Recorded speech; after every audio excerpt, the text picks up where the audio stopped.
Alors il faut savoir qu'en Algérie, un contrat de travail qui est mal ficelé, c'est pas juste un bout de papier, c'est une vraie bombe à retardement juridique.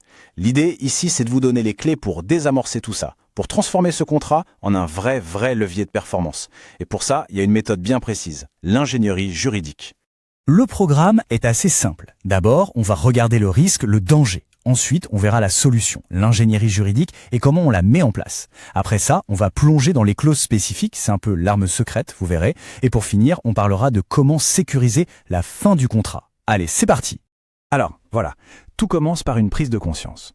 L'erreur, mais vraiment l'erreur la plus coûteuse qu'une entreprise puisse faire, c'est de voir le contrat de travail comme une simple formalité.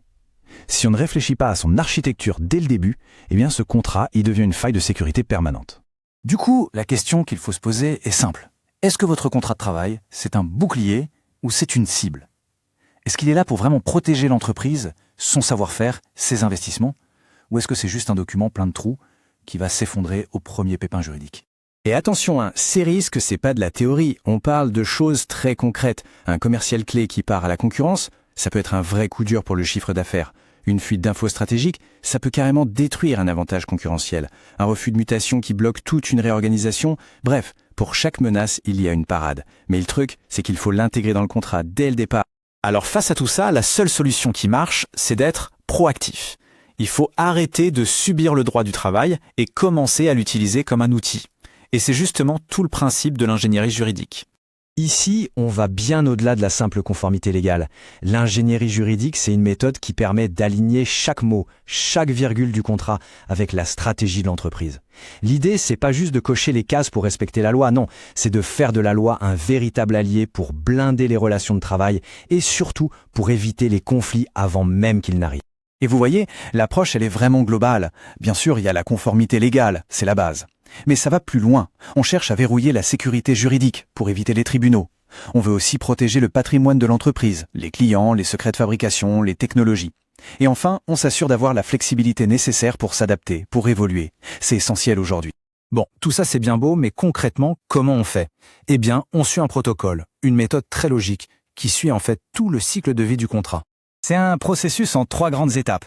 D'abord, l'audit. On analyse le poste, les besoins, les risques. C'est un peu comme l'étude de terrain avant de construire.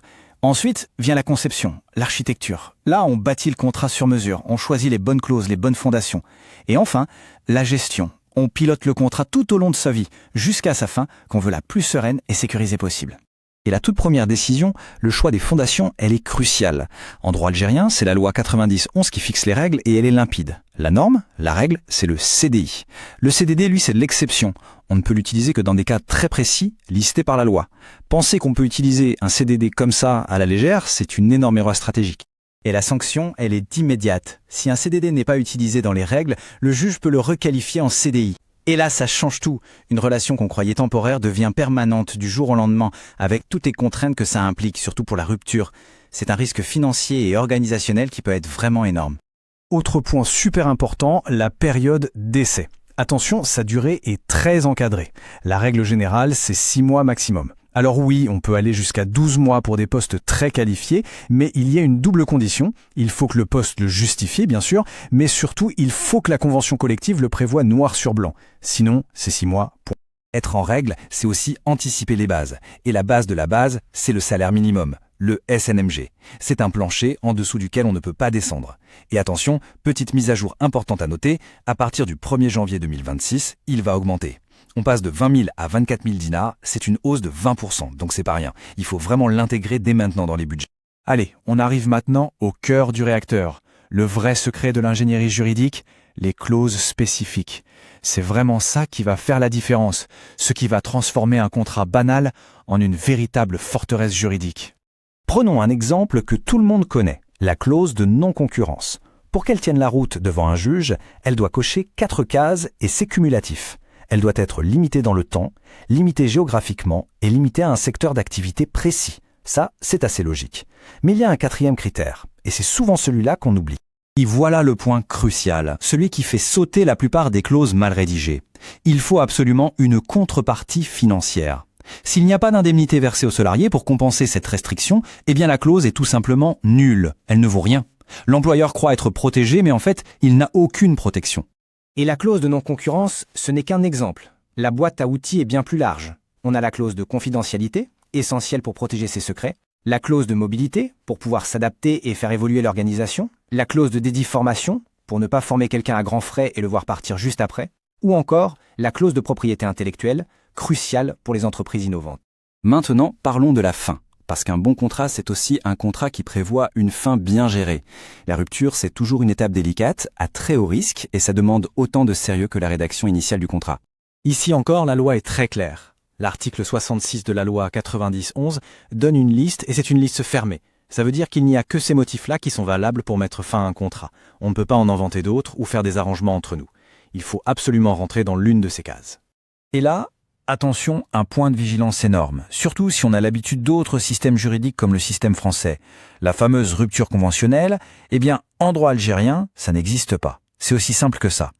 Essayer de faire une rupture à l'amiable, qui ne correspond à aucun des cas prévus par la loi, c'est prendre le risque quasi certain que ce soit requalifié en licenciement abusif. Maintenant, s'il y a un conflit, il faut savoir qu'il y a une étape obligatoire avant d'aller plus loin.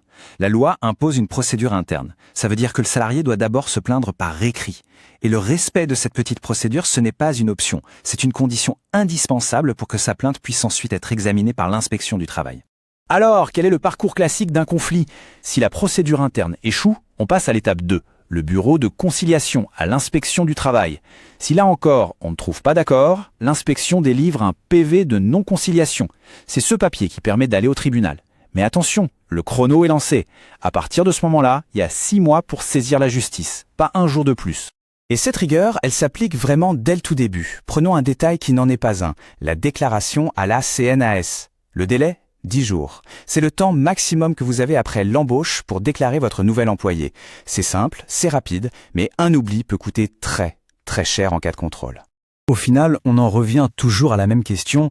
Est-ce qu'on voit le contrat de travail comme une simple formalité à classer dans un tiroir ou comme son principal outil de gestion? Parce que la réalité, c'est que ce n'est pas un document passif. C'est un instrument vivant, un outil actif. Et s'il est bien pensé, s'il est bien ingénieur, il devient votre meilleur allié pour manager, pour protéger et pour piloter la ressource la plus importante de votre entreprise, les gens qui y travaillent.